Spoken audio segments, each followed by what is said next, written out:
With a loud scream, on the night of the 14th of December 1861, Queen Victoria gave first vent to her grief. Her lifetime of mourning for her husband, Albert the Prince Consort, had begun. That night, the Prince Consort died from typhoid. Queen Victoria was my great-great-grandmother. There's no doubt that the death of Prince Albert led to a period of great uncertainty for the monarchy and the country. The Queen shut herself away with her family and household at Osborne on the Isle of Wight or at Balmoral. She came to Windsor solely to visit the mausoleum here at Frogmore and spent hours praying at this great shrine she'd built for her husband. The Queen had become a recluse, immersing herself in grief. The Queen wore black for the rest of her life. Her court had to dress in half-mourning. Even estate workers at Balmoral dressed in black kilts. Shops in London ran out of black material. Railings all over the country were painted black and have remained so ever since. A whole industry grew up, supporting the cult of death. The Queen shut herself up at Osborne and refused to go to Windsor or Buckingham Palace to be near the seat of government. With Albert gone, she couldn't cope and said she feared she was becoming unhinged. One morning at Osborne, she was heard shouting in desperation by an open window. I will! I will do my duty!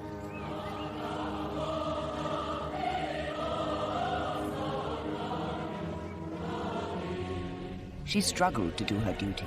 Privy Council meetings at Osborne were strange affairs. First, ministers had to travel down from London to the Isle of Wight. Following this letter, we most humbly submit that your Majesty will, by your order in council, authorise the transmitting of a draft of a royal charter for erecting the British settlement in the Bay of Honduras into a colony, to be called the Colony of British Honduras.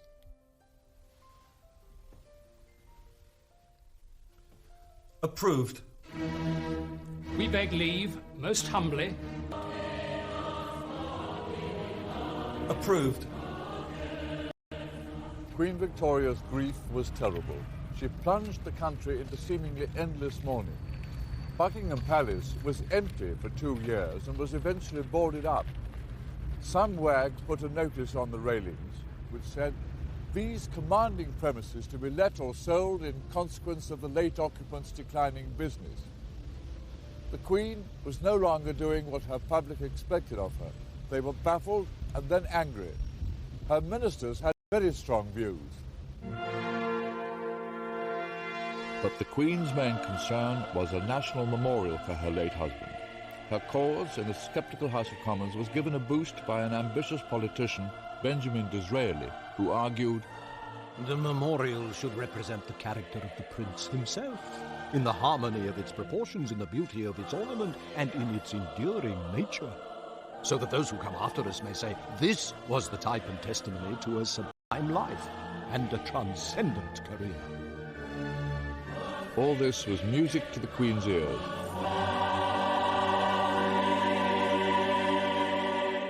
Later, after Disraeli carried the vote through Parliament, he was invited, along with other ministers, to the wedding of the Queen's eldest son, Bertie, the Prince of Wales, to Princess Alexandra of Denmark at Windsor. The Queen in black watched ghost-like high up from a gallery. After the ceremony, there was the obligatory photograph with the bust of Prince Albert. At the end of 1864, an event at Osborne lifted the Queen from her misery. One morning, she saw on the terrace John Brown, Prince Albert's favourite gillie from Balmoral. The Queen had asked that he be brought south to help her take up horse riding again.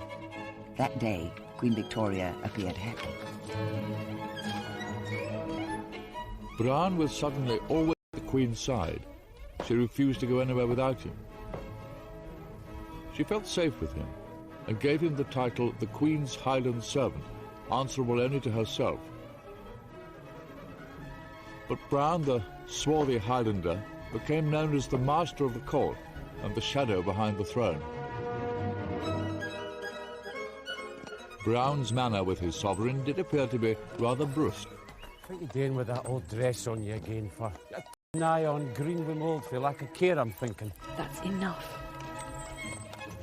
John Browne was strongly disapproved of by the court for his over-familiarity with the sovereign, but he gave her the reassurance and protection she appeared to need. His influence was the first step in her rehabilitation as dutiful sovereign. When the Mayor of Portsmouth arrived at Osborne with a request to the Queen, he was surprised by the way her answer was delivered. The Queen says certainly not, you have to go. My request was for the Queen. Do not waste the Queen's time, she's busy.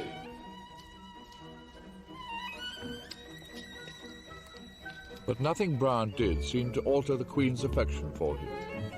First, she raised his salary from £120 a year to £150, and then he was paid £310 and finally £400.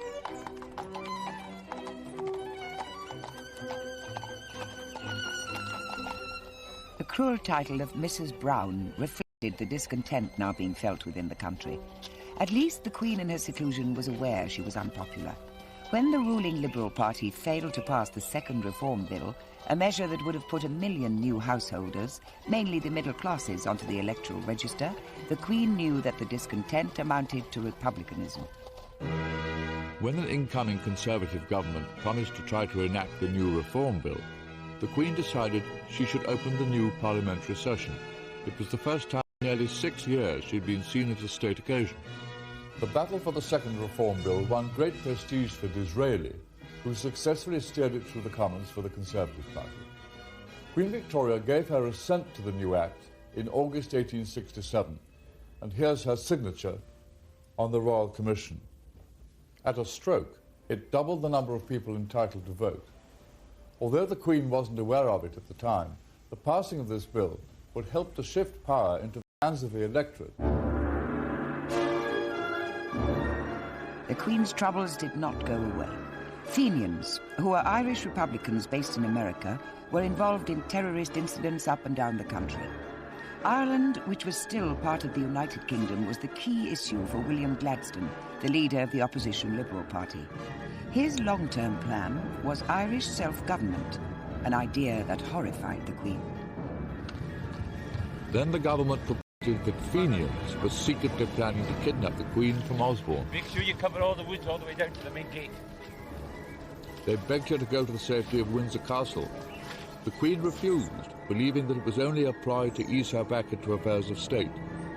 Instead, she allowed police to be posted in the grounds of the park, provided that Browne could organise them. When the plot turned out to be a hoax, the Queen felt triumphantly vindicated. With some relief, the Queen was able to ask Disraeli to become Prime Minister when the present Conservative leader became ill. She was overwhelmed by his exotic appearance when he was sworn in at Osborne. He is full of poetry, romance and chivalry. When he knelt down to kiss my hand, which he took...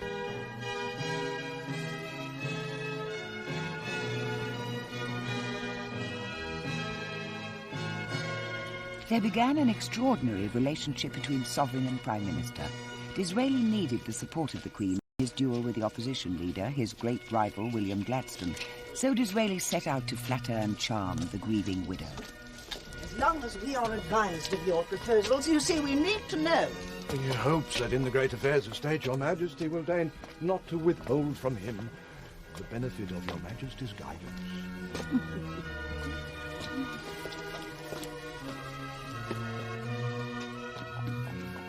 Disraeli was also a popular novelist, and he made sure the Queen was provided with graphic inside details and all the gossip from Parliament. But the idyll came to an end. The Queen was informed that Disraeli had been defeated in the House by Gladstone and was offering to resign. In desperation, she implored him to carry on until the new electoral register was ready. But Disraeli lost the ensuing general election. The monarch's traditional power to have a say in the choice of government was over forever. The Queen had lost out to the will of the newly enlarged electorate. As Disraeli gracefully bowed himself out of the Queen's presence, Gladstone, his great rival, marched in. Their styles couldn't have differed more. William Gladstone was a popularist. His power rested with his party machine, fed by the new electorate. Ma'am, the primary mission of my government would be to pacify Ireland. If I may read out, ma'am, my proposed new cabinet. Lord Chancellor, Gladstone had been advised by his wife to pet the Queen. Instead, he read her lists, made speeches, and treated her like a rubber stamp. Lord Chancellor, Mum, Lord Hathaway, Lord President of the Council, Earl Grey and Ripon, Lord Privy Seal, Mr. Austin Bruce, Foreign Secretary. She reacted predictably and went into retirement again, and began writing and illustrating a book about her life in the Highlands, in which Brown featured strongly. Now, as a direct result of the Queen's continuing seclusion, a much more determined Republican movement was growing in the country. The Marseillaise was sung in Trafalgar Square to celebrate a new French Republic, and a pamphlet was published entitled "What Does She Do With It?", asking how the Queen used the money voted to her by Parliament. There was a family conspiracy to try to get the Queen back to duty. Princess Victoria, her eldest daughter, organised a secret round robin to be signed by 7 of her brothers and sisters in the following terms: "Are startled at the murmurs of discontent which reach us. Those of us who live at home are the unwilling and grieving witnesses of criticism which are agonizing to us to hear. The dangers which are daily spreading will crush the monarchy and the dynasty." But the letter was never delivered. Perhaps they were too frightened. In 1871, for reasons beyond her control, Queen Victoria suddenly found herself back in favour with the public. The Prince of Wales had fallen ill with typhoid. The Queen rushed to his bedside at his home in Sandringham. Fear gripped the nation because the 14th of December was approaching, which would have been 10 years to the day since Prince Albert had died of typhoid. Hidden behind a screen so that her son wouldn't see her, the Queen wrote fearfully, December 10th, 1871. The feeling shown by the whole nation is quite marvellous and most touching and striking.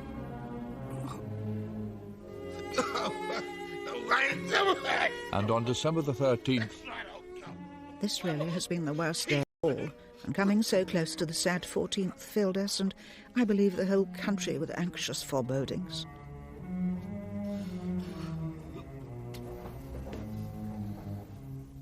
Finally, on December the 14th... This dreadful anniversary, the 10th, returned again. Instead, it brought the cheering news that dear Bertie had slept quietly at intervals, the respiration much easier. The whole country breathed a sigh of relief. On the way to St. Paul's for a Thanksgiving service, the show of affection amazed the Queen. Dressed in black and wearing only a simple bonnet, she drove in an open carriage to enable the people to see her properly. Then 2 days later, another near tragedy touched the Queen.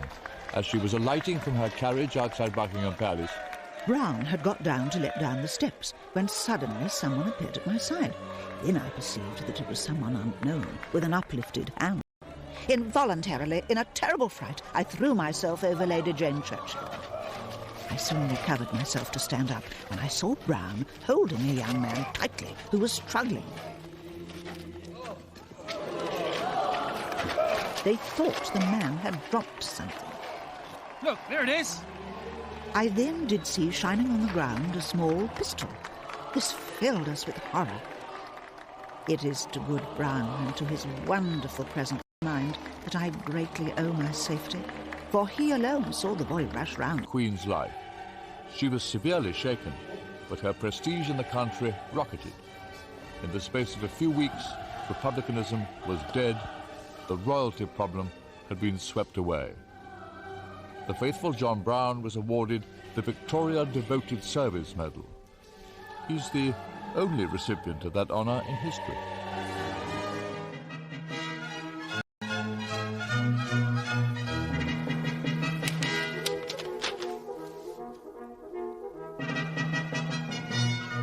We have a large Conservative majority. The change of ministry will take place shortly. Mr. Gladstone has contrived to alienate and frighten the country. It was February 1874, and Disraeli had won the general election for the Conservatives. At his swearing-in, the Queen treated him like a long-lost friend. 13 years after the death of the Prince Consort, she was no longer in deep despair. I saw Mr. Disraeli at 2:45 today. He knelt down and kissed hands, saying, I pledge my troth to the kindest of mistresses. Whatever the sovereign wishes should be done. The Queen's wishes were simple. With Disraeli now at her side, she needed to fulfill her great destiny and that of the British people. We had the largest fleet in the world, a professional army, and vast colonies that were the envy of Europe. Now that the parliamentary parties had finally tempered the British Crown's power, her destiny lay in foreign affairs, the Empire. Disraeli too could see sound reasons for patriotism. The Conservative Party would become the party of empire. The Empire needed an empress, and the Queen asked Disraeli's government to make her Empress of India, the brightest jewel in the imperial crown. To mark the occasion, the Queen sent the Prince of Wales out to India to preside over the celebrations given in her honour. The Prince became the incarnation of the British Raj and was treated everywhere like a god. Missions for the poor were opened and charity was dispensed in his wake. He was even given a pair of elephants that later appeared at Sandringham. My thoughts much taken up with the great event at Delhi today, where I am being proclaimed Empress of India. I have for the first time today signed myself as V.R. and I. That day, the 1st of January 1877, she wrote New Year cards. One went to Disraeli, bearing her initials V.R.I., Victoria Regina et Imperatrix. His best friend, V.R.I. At about this time, the Queen also gave Brown a locket containing some of her hair and some belonging to the Prince Consort. Emblazoned in enormous jewels, Queen Victoria gave a dinner that night here in Windsor Castle, the night she became Empress of India. Disraeli made a flurried speech praising the Queen, and when the loyal toast was proposed, he called out, "Your Imperial Majesty," whereupon, to everyone's amazement, the Empress rose and did a half curtsy to her Prime Minister.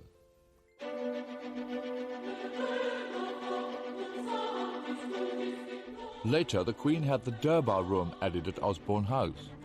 It looks like an Indian temple, but its architecture is rather surprising, sitting in the middle of the Isle of Wight. The Queen was mesmerised by India. The corridor next to the Durbar Room is lined with portraits of her Indian subjects. As well as Maharajas in their magnificent costumes, she commissioned pictures of ordinary people. Here we see soldiers, a potter at the age of 102, a carpet weaver, silk spinner, coppersmith, servants, farmers and children. They represent the close affection that Queen Victoria held for the people of her subcontinent. The Queen took her role as Mother of the Empire seriously. A chieftain from the Gold Coast visited and asked whether he could take back one of her mourning bonnets to Africa as a ceremonial crown. O mighty Queen, give me alone the right to wear it, and this pass to my successors. The Queen was happy to oblige. Disraeli's foreign policy echoed the sovereign's grand vision. Received a box from Mr. Disraeli with a very important news that the government had purchased the Viceroy of Egypt's shares in the Suez Canal for £4 million, which gives us complete security for India. It is entirely Mr. Disraeli's doing. It is just settled. You have it, madam. The French government has been out-generalised. Next day, Disraeli, with a theatrical flourish, presented the Queen with the share certificates. The Suez Canal coup was entirely the doing of Mr. Disraeli, who has very lofty views of the position the country should hold. His mind is so much greater, larger, so much quicker than that of Mr. Gladstone. And Disraeli was asked to sit, the first Prime Minister to do so at a Queen's audience since Lord Melbourne 40 years before. The Queen at 60 was working harder than she'd ever worked in her life. She was immensely popular with her people armies, and they approved of her vision of imperial power. Disraeli may have given her the impression she'd achieved a permanent position overseeing the empire, but Gladstone had other ideas. Preparing for the fast-approaching general election in 1880, Gladstone was making a series of electrifying speeches in his Midlothian constituency and elsewhere. He attacked the colonial wars which had done so much for the prestige of the Queen and the country. Pleading for the rights of the savage, he denounced the title of Empress of India as theatrical bombast and folly. By appealing directly to the nation in this way, the Queen believed that Gladstone was usurping her role. But when the Liberal Party won the election, the Queen was faced with the alarming prospect of Gladstone as Prime Minister again. She will sooner abdicate than send for that half-mad firebrand. Others but herself may submit to his democratic rule, but not the Queen. There must be no attempt to change the foreign policy, no change in India, and no hasty retreat from Afghanistan.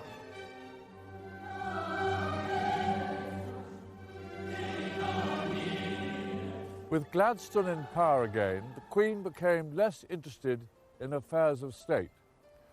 When she was spending time at Balmoral, she often preferred to stay here at the Glassholt, her house on Loch Mick, some miles away from the castle. At times this house was literally at the hub of the empire. Its modest rooms and simple furniture really rather humble for the Empress of India. Then came a series of tragic blows. First, her close friend Disraeli died in April 1881. Such a loss is irreparable to me and the country. To lose such a pillar of strength at such a time is dreadful. Then John Brown had to carry the Queen back into the castle after a fall at Windsor in March 1883. And less than 2 weeks later, the dreadful news that my good, faithful Brown had passed away early this morning. It is the loss not only of a servant, but of a real friend. The shock, the blow, the blank, the constant missing at every turn of the one strong, powerful arm and head almost stunned me, and I am truly overwhelmed. And now all is gone. All is gone in this world, and all seems unhinged again in thousands of ways. Such was the status of John, empresses even. He may have been only a simple gilly without education, but he was the only person in the household who could make the Queen do what she didn't want. When Prince Albert died, a statue of him was placed on the Balmoral estate. It faces the one of Queen Victoria. Remarkably enough, just about here, where I'm standing, the Queen put another one up to John Brown when he died. And so the three memorials together formed a triangle.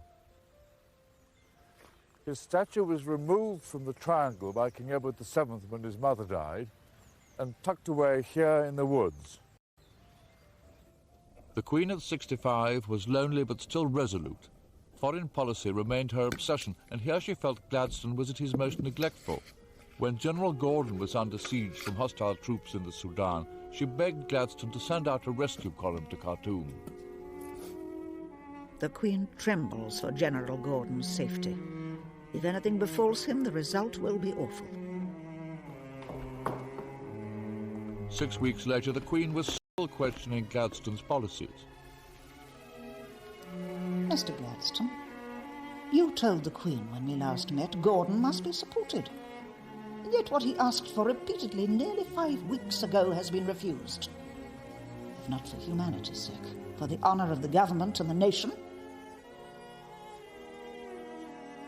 When Gordon was murdered nearly a year later, just before the relief column finally arrived, the country was in uproar.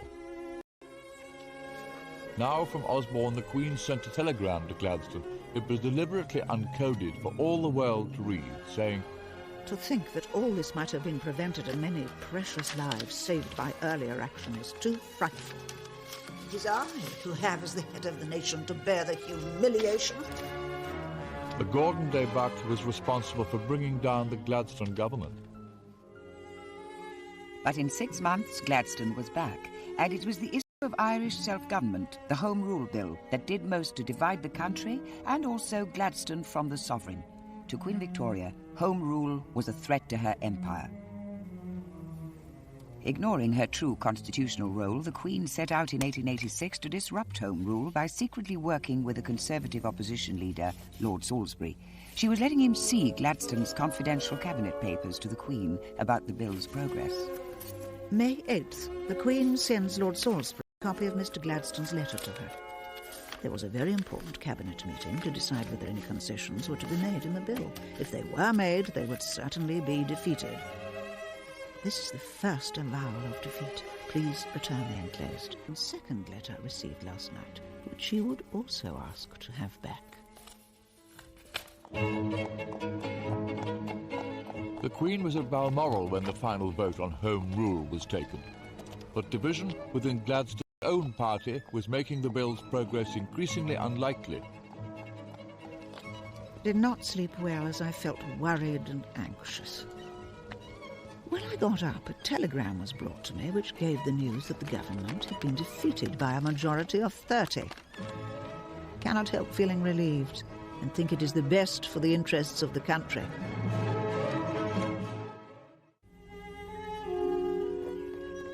More than 30 years earlier, in the halcyon summer days at Osborne, the royal children gave a regular afternoon tea party in the Swiss cottage for their parents, the Queen and Prince Albert.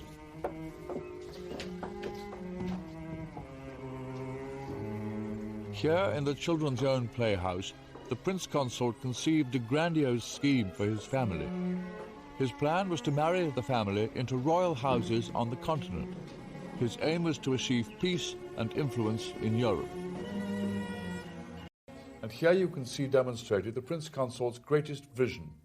This famous photograph was taken when Queen Victoria went to Coburg to attend a family wedding over 30 years later in 1894. There are cousins from Russia, here's the Tsar, Germany, the Kaiser, Romania, as well as connections with Spain and with Greece and Denmark, my great-grandfather, King Edward VII, to be.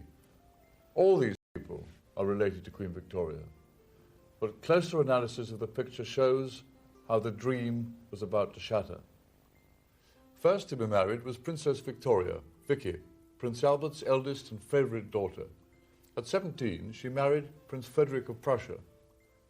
The Prince Consort hoped that through this marriage, the belligerent Prussian ascendancy would be tempered by a liberal constitutional monarchy. Instead, the worst happened, and the couple produced a son, Kaiser William, sitting here with the waxed moustaches.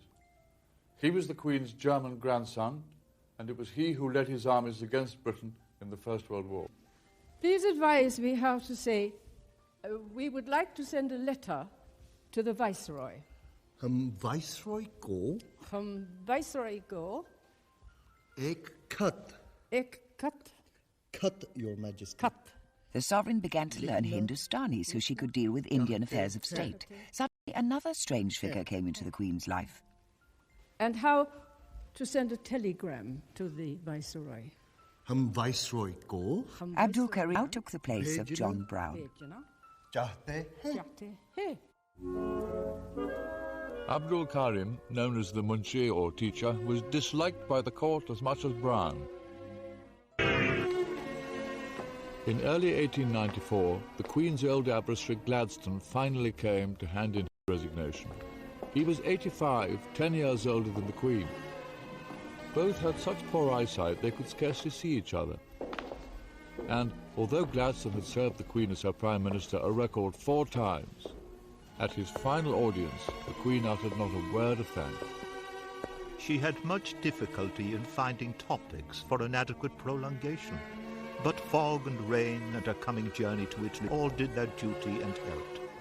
She was at the highest point of her cheerfulness. A miserable day outside again today, Mr. Gladstone. My journey to Italy shortly should be very good for my health and for the sake of the country. Gladstone's great power had come with the birth of the nation's first modern party democracy. It had made the two of them needless rivals for the country's affection. With Gladstone's passing, the Queen was at last prepared to assume a role of prestige and influence rather than power, a pattern followed by sovereigns ever since. In June 1897, the 60th anniversary of the Queen's accession, the might of the British Empire was on parade in London, the Queen's Diamond Jubilee. Here the Queen had no need to exert her power over difficult politicians. As Mother of the Empire, her influence was there for all to see, and she was clearly moved by the occasion. A never-to-be-forgotten day. No one ever, I believe, has met with such an ovation as was given me passing through those 6 miles of streets. The crowd was quite indescribable, and their enthusiasm truly marvellous and deeply touching. Every face seemed to be filled with real joy. I was much moved and gratified. Surrounded by a mounted escort of various members of her family from all over the world, Queen Victoria arrived in her carriage at St. Paul's Cathedral. She was too arthritic to go up the steps, so a special service was held outside with the Queen sitting here in her carriage at the bottom.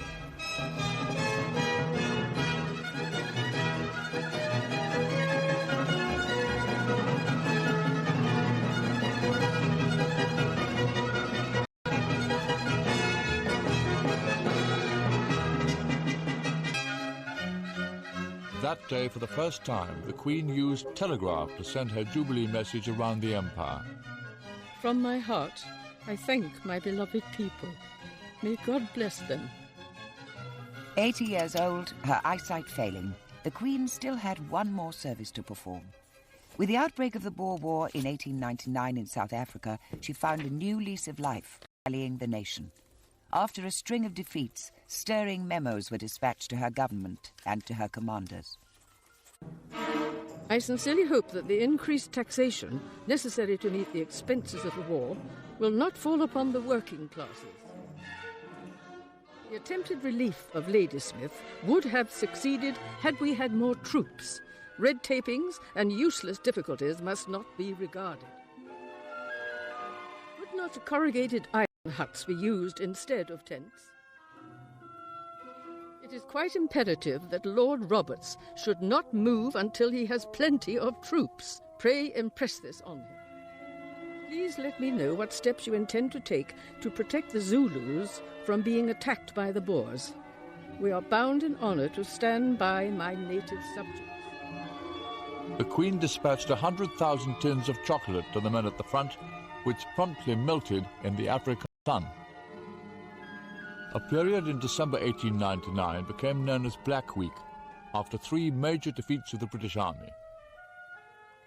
At Windsor, the Queen rose to the occasion, telling the Foreign Secretary, Please understand there is no one depressed in this house. We are not interested in the possibilities of defeat. They do not exist. But Black Week coincided with the anniversary of the death of Prince Albert, and privately the Queen showed her real feelings when she visited the mausoleum at Frogmore. Already 38 years since the dreadful catastrophe which crushed and changed my life and deprived me of my guardian angel. Feel very low and anxious about the war. By Christmas 1900, the Queen was not well. She was sleeping badly, eating nothing. On Christmas Eve, she came down to the Durbar room at Osborne to see the distribution of presents, but could only write, I felt very melancholy because I see so badly. I gave all my personal servants their usual presents. I took a little supper in my room. On January the 13th, 1901, the Queen's journal, the diary she had written for 69 years, finally came to an end with, Artress going with me. Rested afterwards, then did some signing. The Queen was taken ill, and she slowly began to sink. From all over the country and from Europe, members of her family began to assemble at Osborne House. The Queen lingered on for 10 days, and finally, on the 22nd of January 1901, learning that the end was near, they began gathering at her bedside. Sir James Reed, the Queen's doctor at her deathbed, later wrote, All the family was summoned, and the Bishop of Winchester said prayers for the dying, while I kept plying her with oxygen. The princesses Christian, Louise and Beatrice kept mentioning each other's names, the Queen for long, too blind to see. My path, but now lead thou me on.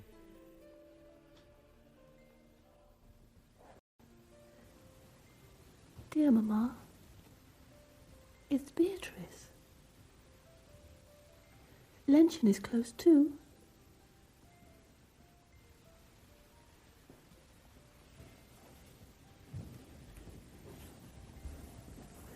It's Lenten. You're not alone.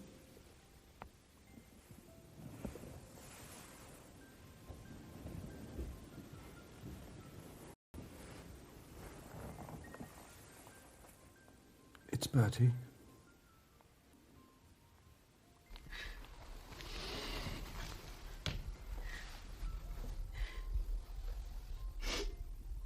The Kaiser remained the whole time on the opposite side to me. The Queen kept looking at me and frequently gasped. Sir James, I'm very ill. A few minutes before she died, her eyes turned fixedly to the right and gazed on the picture of Christ in the entombment of Christ over the fireplace. She died with my arm round her. I gently removed it, let her down on the pillow, and kissed her hand. When she died at 6:30, I had for the last hour been kneeling at the right side, supporting her in a semi-upright position, helped by the Kaiser, who knelt on the opposite side of the bed. The Queen wanted a white funeral. A picture of her was painted at Osborne, looking serene in her final sleep, dressed in white. The death of Queen Victoria marked the end of one of the greatest eras in the history of this country. But there was one final twist. She'd left a secret list of keepsakes that she wanted placed in her coffin. Some were from Albert and from everyone. Sir James called in members of the family to see her, and Princess Alexandra was the last, and she arranged white flowers over her, so she looked beautiful.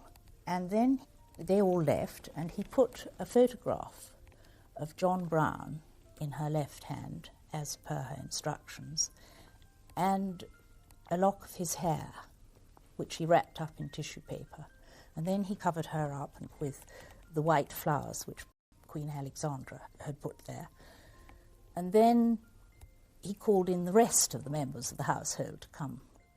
Do you think that Queen Victoria's children were aware of some of the things that she'd been asked to have placed in her coffin? No, only her maids and dressers and Sir James, who did the arranging himself. Here they were for the first time, these instructions. They'd only been seen by Sir James and those few dressers.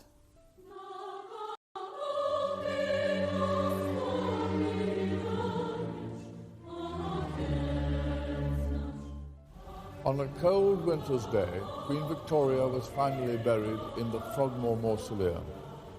In death, she was at last reunited with the Prince Consort, the man she'd always been so devoted to. The solitary statue of Prince Albert on his tomb was joined by one of the Queen, her head half turned towards him. The Queen's statue had been carved years earlier when the Prince died, so that she would always remain in the likeness of a young woman.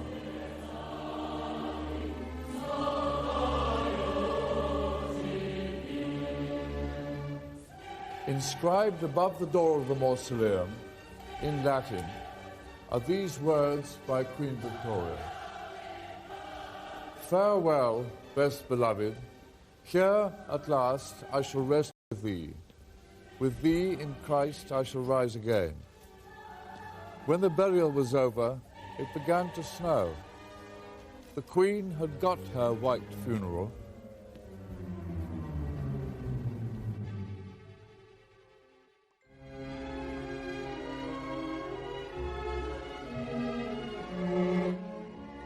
The tragic story of the last Tsar and Tsarina of Russia is remembered tomorrow. Nicholas and Alexandra, that's at the same time. Coming up in a few minutes on UK History, gaze upon the face of Tutankhamun.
Queen Victoria's grief was terrible. She plunged the country into seemingly endless mourning. Buckingham Palace was empty for 2 years and was eventually boarded up. Some wags put a notice on the railings which said, "These commanding premises to be let or sold in consequence of the late occupants' declining business." The Queen was no longer doing what her public expected of her. They were baffled and then angry. Her ministers had very strong views. But the Queen's main concern was a national memorial for her late husband. Her cause in the sceptical House of Commons was given a boost by an ambitious politician, Benjamin Disraeli, who argued, "The memorial should represent the character of the prince himself, in the harmony of its proportions, in the beauty of its ornament, and in its enduring nature, so that those who come after us may say, this was the type and testimony to a sublime life."